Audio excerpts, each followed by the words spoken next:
People have started saying कि stress बहुत normal है आजकल, है ना। इट्स लाइक नॉर्मल क्या होता है? और हम लोग क्या करते हैं, हम जब भी कोई स्ट्रेस आता है, हमें समझ नहीं आता कि अपनी इमोशंस को कैसे डील करना है। जो प्रेशर हमें फील हो रहा है वो हम उसमें जनरली रिएक्ट करते हैं। हम ना टाइम बॉम्ब बने हुए हैं। जो हम लोग आज ये गलत बात सीख रहे हैं, गलत हमें नॉलेज मिल रही है कि मैनिफेस्टेशन के लिए कुछ करना होता है। मैनिफेस्टेशन आपके ऊपर हो रही है। It is working on you all the time. There is a law of vibration, there is a law of attraction, there is a law of cause and effect, और ये तीनों आपके ऊपर काम कर रहे हैं। आप अपने क्लोन से क्यों रिलेशनशिप में जाना चाहते हो? आप ऑलरेडी एक टाइप के इंसान हो। Why do you want another clone of yours in a relationship with you? एक बात और है, रिलेशनशिप में जब आप जाते हो ना, it's not about the relationship with the other person. It depends on how good is your relationship with your own self, right.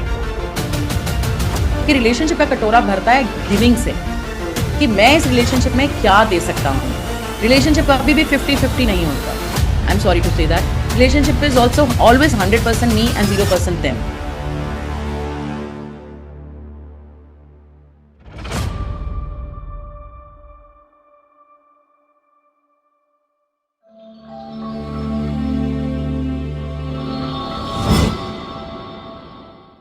So, hello viewers. Today I am in conversation with Piyush Bhatia ma'am, and I'm very excited to host. But I will not prefer to tell something about her because I know you guys are very excited to hear from ma'am. So, ma'am, I'll request you to please something. Tell us about yourself. How do you mentor people? What is your domain, and how did you become so successful life coach? And you are helping thousands of people, right? Okay, so hi Ronak, thank you for having me on this platform. I am so excited कि आप इतनी छोटी उम्र में इतना सारा बड़ा काम कर रहे हो, and you are doing this podcast, making a difference to people's life, and you're bringing different people on this platform to make a difference to their life. So Ronak, my journey started because of me. I never thought I'll be a life coach. I never thought I'll be a business coach. मुझे तो अपनी anxieties थी। I had my share of anxieties, depression, relationship issues. So I was only working on myself and I was learning about how this mind works, how the brain works, what is the role of emotions in our body, anxiety से कैसे बाहर निकलते हैं।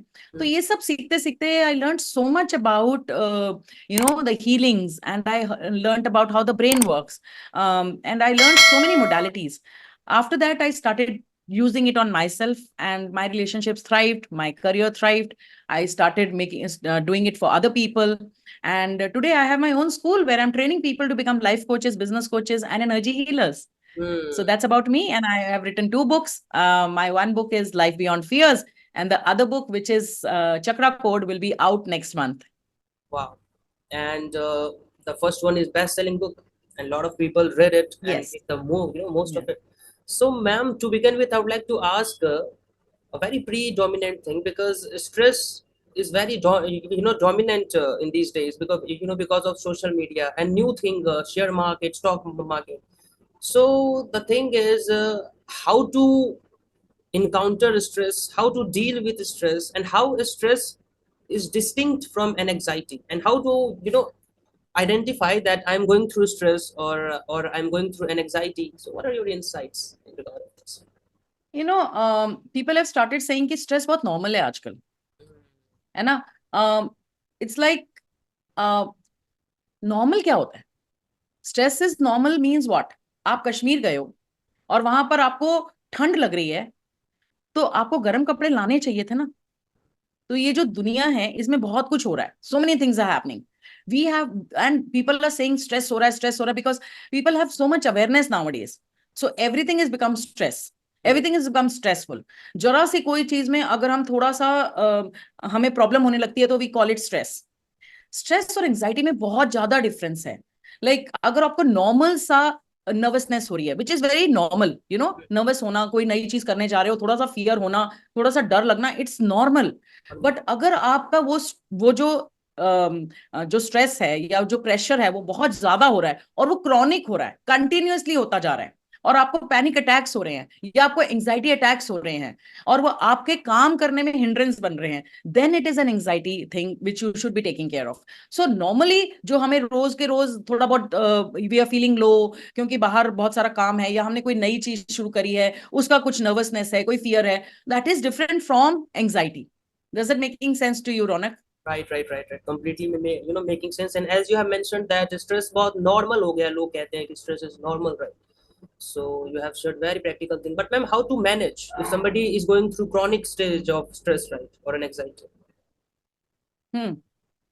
सो पहले ना रौनक, इससे पहले we have to understand actually stress है क्या. होता क्या है, right? We have to understand कि स्ट्रेस जो आजकल हमें हो रहा है, बहुत तरीके के स्ट्रेस हो रहे हैं नाउअडेज. बहुत सारे स्ट्रेस है, यू नो, गर्लफ्रेंड का स्ट्रेस है, वर्क का स्ट्रेस है, जॉब का स्ट्रेस है, एग्जाम्स का स्ट्रेस है, परफॉर्मेंस का स्ट्रेस है, फैमिली का स्ट्रेस है. So many stresses are there. और हम लोग क्या करते हैं, हम जब भी कोई स्ट्रेस आता है, हमें समझ नहीं आता कि अपनी इमोशंस को कैसे डील करना है. जो प्रेशर हमें फील हो रहा है वो हम उसमें जनरली रिएक्ट करते हैं. हम ना टाइम बॉम्ब बने हुए हैं. हम दूसरों को ब्लेम करते हैं कि तुम्हारे कारण मुझे स्ट्रेस हो रहा है, तुम ऐसे नहीं हो इसलिए मुझे स्ट्रेस हो रहा है. और उससे ना इरिटेशन बढ़ रही है, उससे कंसंट्रेशन कम हो रही है, उससे एक्चुअली लोनलीनेस बढ़ रही है. अगर देखा जाए, टॉलरेंस तो बिल्कुल रह ही नहीं गई है. और डिप्रेशन, एंजाइटी, ये सब इंक्रीज हो रहा है और productivity is decreasing. So we have to understand कि all these things are actually what is the root cause of all. Understand the root cause. What is the root cause? Pressure तो रहेगा. अगर आप life में कुछ बड़ा करना चाहते हो, जितना बड़ा काम करना चाहोगे, जितने आप ज्यादा रिजल्ट्स चाहोगे, उतना ही प्रेशर होगा, राइट?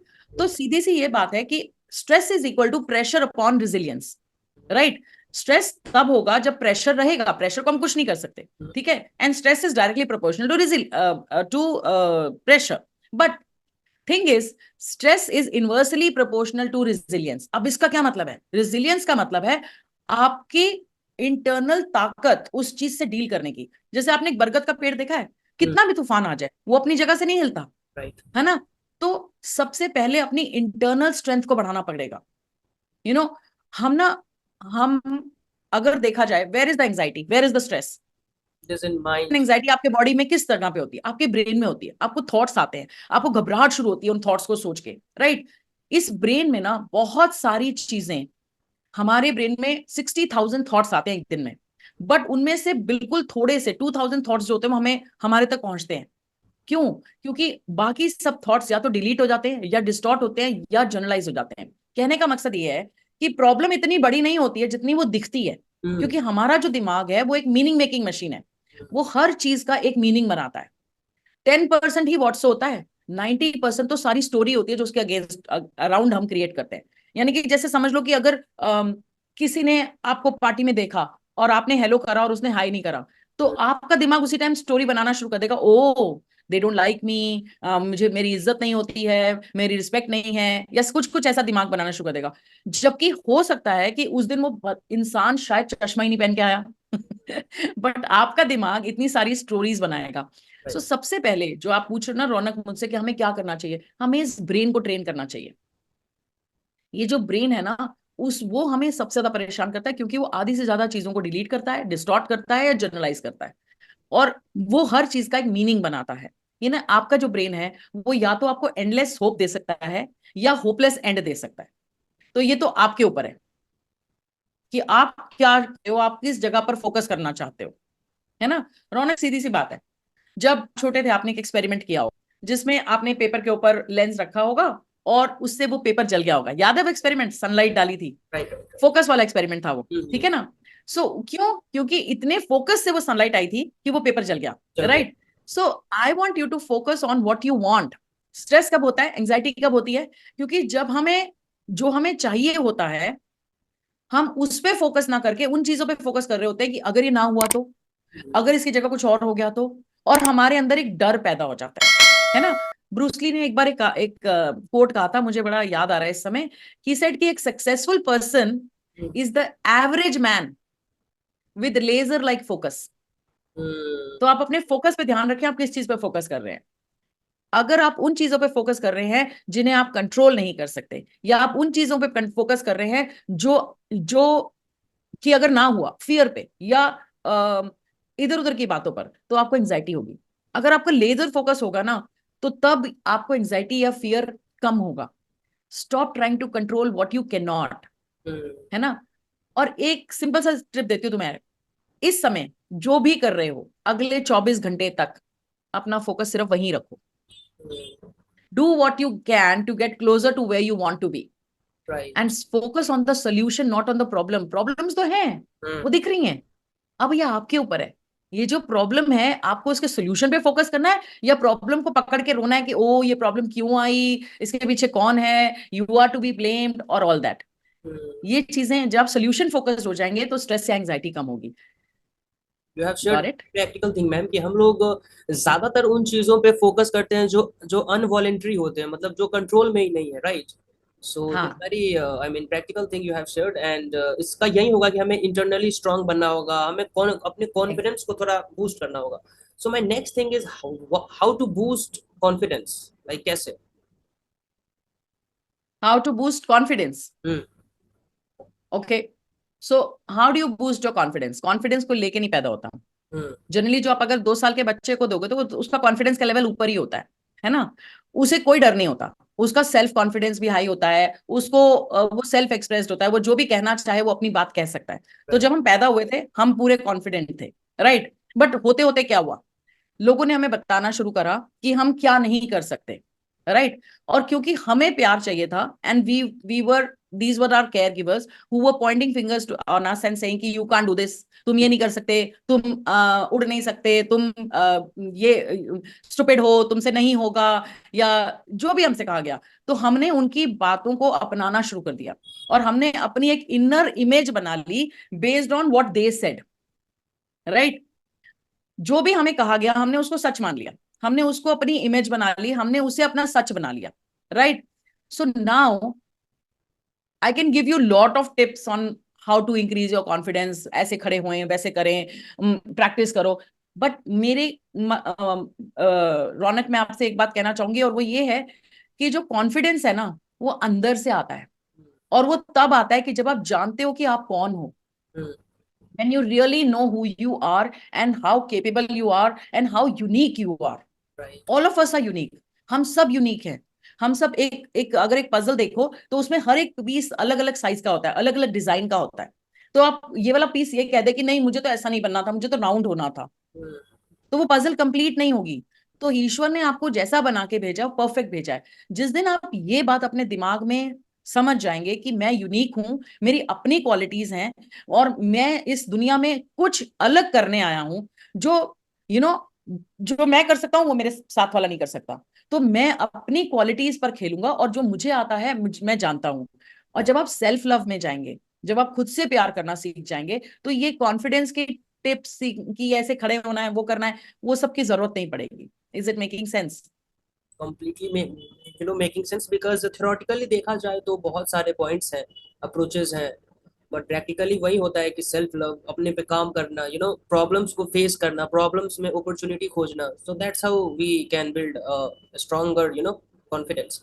सो मैम मेरा नेक्स्ट एंड क्वेश्चन कॉन्फिडेंस करने से आएगा. लाइक करने से है. जो भी चीज हो रही है उसे करना शुरू कर दे तो कॉन्फिडेंस आएगा. जब पहली बार करने जाते हैं आपको कॉन्फिडेंस नहीं आता. जब मैं पहली बार स्टेज पर चढ़ी थी तो मुझे भी कॉन्फिडेंस नहीं था कि मैं बोल पाऊंगी इतनी देर तक. राइट. सो धीरे धीरे करते करते करते करते कॉन्फिडेंस बिल्ड होता है. So you just have to believe in yourself, prepare hard, and just do it. So action में रहोगे, कॉन्फिडेंस अपने आप आता जाएगा. मीन्स एग्जीक्यूट करेंगे, जितना ज्यादा हम लोग एग्जीक्यूट होगा, और जितना ज्यादा perfect practice makes perfect person. Yes. So that's how we can build confidence. So ma'am to begin with, मैं मेरा एक दूसरा क्वेश्चन है इससे हटके, बट इसी से रिलेटेड है. What do you think about manifestation? And manifestation हमारे मेंटल हेल्थ को हार्म करता है बाय प्रमोटिंग अनरियलिस्टिक एक्सपेक्टेशन, और what is this? I mean according to manifestation. Raunak, manifestation आप करते नहीं हो रही है. There is a law of vibration, there is a law of attraction working on you all the time. अब gravity आप कुछ करते हो क्या? आप ग्रेविटी का कुछ नहीं करते हो. आप चाहे किसी के भी बेटे हो, आप अगर आप ऊपर से नीचे जाओगे तो आप ऊपर से गिरोगे तो नीचे की तरफ ही जाओगे, ऊपर नहीं जाओगे. तो ग्रेविटी तो आपके ऊपर हर समय काम कर रही है, उसमें आपको करना कुछ नहीं होता है. तो मैनिफेस्टेशन भी कुछ करना नहीं है. जो हम लोग आज ये गलत बात सीख रहे हैं, गलत हमें नॉलेज मिल रही है कि मैनिफेस्टेशन के लिए कुछ करना होता है।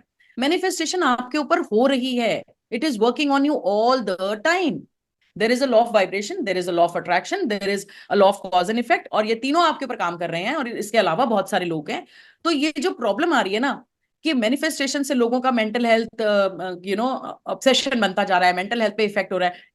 यस, हो रहा है, because we have half bake knowledge. हमें नॉलेज ही नहीं है, वी डोंट सबसे बड़ी बात ये होती है, हमें वो नहीं मिलता जो हम चाहते हैं, हमें वो मिलता है who we are. We don't get what we want, we get who we are. You know अब आजकल हम चारों तरफ अगर हम वीडियोस देखें तो क्या है, पॉजिटिव थिंकिंग, विजुअलाइजेशन, आप इसके पत्ते पर ये लिख लें, इसको नीचे रख लें। Right. This doesn't take, this doesn't help you to manifest. Maybe small things, but you know, when you try to do all these things, you are trying to do these things, जो भी tips आपको मिलती हैं, and then you don't manifest anything, तो इससे frustration होती है। You have to understand, ये यूनिवर्स लॉज पे चलता है। There is a law of vibration, there is a law of action, जो लोग भूल गए हैं। लोगों ने ये सोचना शुरू कर दिया कि लॉ ऑफ अट्रैक्शन है, ओके जो मैं सोचूंगा वो मुझे मिल जाएगा, बट सबसे बड़ा लॉ है लॉ ऑफ एक्शन, उसे लोग भूल गए हैं। यू नो एंड उसके बाद जब चीजें नहीं होती हैं तो हम ब्लेम में चले जाते हैं और खुद को ब्लेम करने लगते हैं, मुझसे हुआ नहीं होगा, मैंने ठीक से नहीं किया होगा, मैंने कुछ गड़बड़ किया होगा। Right. और एक बहुत बड़ा प्रेशर हमारे पे बन जाता है कि हमें पॉजिटिव ही सोचना है। अरे भाई, और हम अपनी नेगेटिव इमोशंस को सप्रेस करना शुरू कर देते हैं। This is so unnatural. Then you feel burn out, then there is strain. तो ये सब चीजें जो हैं, ये आपको मैनिफेस्टेशन के बारे में जो इन हाफ बेक नॉलेज मिल रही है। So it is better that you learn manifestation from a good coach and try to understand, become the best version of you. क्योंकि your personality creates your reality, as Joe Dispenza said. सो आप अपनी personality को जब बदलेंगे तो आप अपनी पर्सनल रियलिटी को बदलेंगे। और पर्सनालिटी का क्या मतलब है? पर्सनालिटी का मतलब है the way you think, the way you feel and the way you act. Right. ये तीनों चीजें, इट्स नॉट कि थॉट्स सिर्फ होने चाहिए या फीलिंग सिर्फ होनी चाहिए, एक्शन भी जरूरी है। Right. That's what people have not understood. और जब वो नहीं होता, then there is stress. You have to understand, when you manifest something, you actually detach from that thing and only work on yourself. Be the best version of you. Keep your vibration high. That's when you start attracting things to yourself. That is the most practical thing I have ever heard about manifestation, because बहुत real है ma'am, because manifestation हो रहा है हमारे subconscious mind में, वो करना नहीं पड़ता। Yeah, all करना नहीं पड़ता। all what is crucial is law of action. जितना ज्यादा हम एग्जीक्यूट करेंगे, काम करेंगे, इनिशिएटिव लेंगे, पहल करेंगे, उतना ज्यादा हमें आउटकम मिलेगा। सोचने से तो कुछ होगा नहीं, right? So wonderful thing you have shared ma'am. एक एनजाइटी है कि is anxiety over diagnosed in today's world? So I mean how to deal with anxiety. एक बार मैंने एक किताब में लिखी हुई थी कि anxiety is responding to anxious thought. So and you have also mentioned कि हम लोग रिएक्ट करते हैं, मतलब ज्यादातर लोग रिएक्ट ही कर देते हैं। So how reaction is distinct from responding? What is your... Okay, so your first question was कि over diagnosis. Yes, over diagnosis नहीं कहेंगे, ऐसा बोलेंगे कि अवेयरनेस बढ़ रही है, बहुत लोग अवेयर हो रहे हैं। कि अगर आप देखो ना, इसके ऊपर से स्टिग्मा हट रहा है, लोग खुले में आ रहे हैं, इसके बारे में बात कर रहे हैं कि एंजाइटी है, डिप्रेशन है, स्ट्रेस है। तो ये सब के बारे में अब बातें होनी शुरू हो गई हैं, which is a good thing. और नॉर्मल लाइफ में बहुत सारे स्ट्रेसेस होते हैं, जैसे मैंने आपको बोला, बट फिर उनको भी ना आज हमने उनको लेबल करना शुरू कर दिया है, क्योंकि हमें नॉलेज बहुत है। Right. आप गूगल पे जाओ, आपको हर एक चीज के बारे में इतना सारा कुछ पता लगता है कि आपको नॉलेज बहुत हो गई है, और नॉलेज बहुत ज्यादा अवेलेबल है। उसके चक्कर में हम जो नॉर्मल लाइफ के स्ट्रेसेस होते हैं ना, उनको भी हम डिसऑर्डर्स का नाम देना शुरू कर दिया है। हम अपने आप को एक लेबल देना शुरू करते हैं कि मुझे ओसीडी है, मुझे बॉर्डरलाइन डिसऑर्डर है, या we have started saying all these things. So yes, over diagnosis हो रहा है, बट आई वुड से कि अवेयरनेस आ रही है, वो अच्छी बात है। स्टिग्मा हट रहा है, वो अच्छी बात है। लेकिन understand, it is only your brain which needs to be shown its place.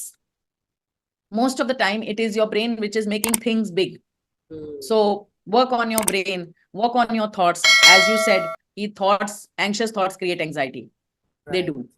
And ma'am, हम लोग जैसे बहुत ज्यादा रिएक्ट करते हैं, जैसे हम लोग बहुत ज्यादा, जब हम लोग एंगर वाले स्टेज में जाते हैं, जब हम लोग बहुत ज्यादा इन्फ्यूरियस हो जाते हैं, तो हम लोग तुरंत वी जस्ट रिएक्ट, राइट?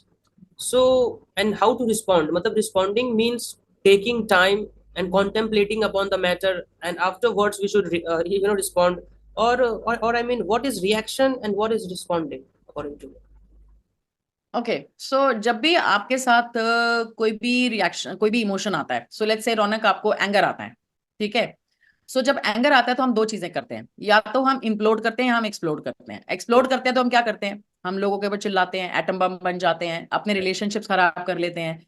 हाँ, और हम एकदम स्ट्रेस में आते हैं, हमारी बॉडी फाइट एंड फ्लाइट में चली जाती है। उस समय पर हमारे 80% ब्रेन जो होता है, कॉग्निटिव ब्रेन, वो सो जाता है। तो हम रिएक्टिव मोड में होते हैं। इट्स लाइक हमारे दिमाग के ऊपर हमारा reactive brain fight and flight mode चालू हो जाता है, राइट। सो उसमें से बाहर आने का सबसे बढ़िया तरीका है, जो एसओएस हम लोग यूज कर सकते हैं, वो है ब्रेथ। आपकी सांसें। आपकी सांसें is the only tool that will take you inside.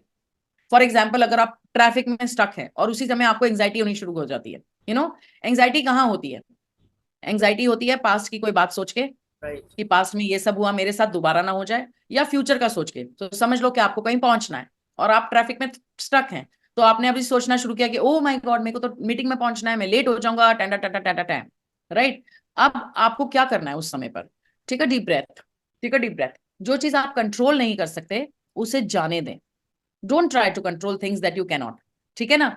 So start breathing, and when you start breathing your anxiety, and you start doing self talk to yourself, because there is that much you can do in that, in the traffic where you're stuck. And so make sure you call the other person whom you're having a meeting, let them know that you'll be late. Do this, and this is called responding. Now you're not reacting, you're not becoming anxious. आप अपने आप driver पे नहीं चिल्ला रहे हो, आप react नहीं कर रहे हो, बट आपने डीप ब्रीथ किया, और जैसे ही आपने डीप ब्रीथिंग शुरू करा, उसी टाइम आपका जो पैरासिम्पैथेटिक मोड है, वो ऑन, नर्वस सिस्टम है, वो ऑन हो जाता है। आपकी बॉडी एंड फ्लाइट में से रेस्ट एंड डाइजेस्ट मोड में चली जाती है। आपका 80% ब्रेन, कॉग्निटिव ब्रेन, सोचना शुरू कर देता है, और आपको कुछ ना कुछ और आइडियाज आने लगते हैं। Right. So it is very important कि आप ब्रेथ के टूल को यूज करें उस टाइम पर। Very practical thing you have shared, ताकि हमारा माइंड फ्यूरियस से काम हो जाए, और calm mind always plays good things. Yes. So ma'am, as we are approaching to the end of podcast, मेरा एक क्वेश्चन है कि what are your relationship advice? I mean, बहुत सारे बॉयफ्रेंड्स हैं जो गर्लफ्रेंड्स बनाए हुए हैं, right, and they are facing lot of emotional trauma like trust issues, और वो लोग एक क्राइटेरिया बनाए हुए हैं कि अगर मेरे पार्टनर में ये 5 चीजें अगर नहीं मैच होंगी, then they start getting anxious, और दे थिंक कि अगर वो 5 चीजें में से 3 चीज मैच हो रहा है और 2 चीज मैच नहीं हो रहा है, तो वो मतलब परमानेंट है, उसको हम लोग रिप्लेस भी नहीं कर सकते। Means people think that someone's habit cannot be replaced with another habit. So what do you think about this? Okay, so आप अपने क्लोन से क्यों रिलेशनशिप में जाना चाहते हो? आप ऑलरेडी एक टाइप के इंसान हो, why do you want another clone of yours in a relationship with you? Because relationship का मतलब ही क्या है? रिलेशनशिप का मतलब है कि कुछ वैरायटी होगी, वो इंसान थोड़े डिफरेंट होगा आपसे। और एक बात और है, रिलेशनशिप में जब आप जाते हो ना, it's not about the relationship with the other person, it is, it depends on how good is your relationship with your own self, right. तो अगर आपका खुद के साथ रिलेशनशिप ठीक नहीं है, तो इफ आप बढ़िया से बढ़िया इंसान के साथ भी रिलेशनशिप में कुछ गड़बड़ी कर लेंगे। दूसरी बात है कि सबसे पहले when you want to get into a relationship, look within, work on yourself. You know, दो टूटे हुए लोग अगर एक रिलेशनशिप में जाते हैं, तो दोनों कुछ ना कुछ लेने के लिए जाते हैं रिलेशनशिप में। मुझे इस इंसान से प्यार मिलेगा, मुझे इस इंसान से रिस्पेक्ट मिलेगी, और दोनों उस रिलेशनशिप के कटोरे में से कुछ निकालना चाहते हैं। जबकि रिलेशनशिप का कटोरा भरता है गिविंग से, कि मैं इस रिलेशनशिप में क्या दे सकता हूँ। रिलेशनशिप कभी भी 50-50 नहीं होता। I am sorry to say that, relationship is also always 100% me and 0% them. और परफेक्ट कौन होता है? हम में से कोई भी परफेक्ट नहीं है, हम सब इम्परफेक्ट हैं with our, and we are perfect with our imperfections. हम सब में कोई ऐसी चीजें हैं जो मिसिंग हैं, हम सब में कोई ऐसे, हम सब, हमारी कंडीशनिंग है, हमारी एक अपब्रिंगिंग है, हमारी एक हम जिस तरीके से हमें हमारी परवरिश हुई है, सो हमारा रहन सहन, हमारा जीवन को देखने का तरीका, समझने का तरीका डिफरेंट है from the other person. So why are we expecting? सबसे बड़ी इंसैनिटी ये होती है टू एक्सपेक्ट कि जो मैं कर सकता हूँ या जो मुझे अच्छा लगता है वो सामने वाले को भी अच्छा लगना चाहिए। जब आप रिलेशनशिप में जा रहे हो, you have to first understand सामने वाला is a mirror reflection of who you are. So जो आपके अंदर आपको कमी लग रही है ना, वो सामने वाले में आपको दिखाई देगी। सो अगर आप कहते हो ना कि इसमें बहुत गुस्सा है, तो go within and check where are you also the same, you know, and understand law of vibration की हम बात कर रहे थे, मैनिफेस्टेशन की. Right. What you vibrate at is what you get. अगर आपको बाहर लव रिस्पेक्ट नहीं मिल रही है, तो कहीं ना कहीं वो लव और रिस्पेक्ट आप खुद को नहीं दे रहे हो. सो आपकी रिलेशनशिप शुरू होती है आपसे, not with the other person. So if you are looking for the perfect person, क्योंकि आजकल के जमाने में ना राइट स्वाइप लेफ्ट स्वाइप इतनी ऑप्शंस हो गई हैं कि हम we are not looking for to be happy, Right. We are looking to be happier. कि हो सकता है शायद अगले वाले के साथ में हैप्पी और ज्यादा हैप्पी होगा. सो हम हैप्पियर हैप्पियर को ढूंढ रहे हैं. So you have to get it. आप शादी किसी से भी करें, रिलेशनशिप किसी के साथ भी हो, it is all about you being there 100%, having a best relationship with yourself, and compromise a little bit. That is a wonderful thing you have shared, ma'am, and it is all the way very practical. And मैंने ऐसा कभी सुना नहीं था. And बहुत अच्छा चीज आपने कहा कि why we are trying to be in relationship with our clones. So it is very practical thing. And हम लोगों ने stress and anxiety, relationship, manifestation, law of attraction, everything we have discussed. So it is a wonderful session with you, and I hope that people will make the most of the session. And thank you, ma'am, for joining us. And the podcast is very, valuable. You have made for because of your presence time. So thank you for joining us, ma'am. Thank you, Ronak. I hope I make a difference to some people's life. Thank you, ma'am. Thank you. Take care.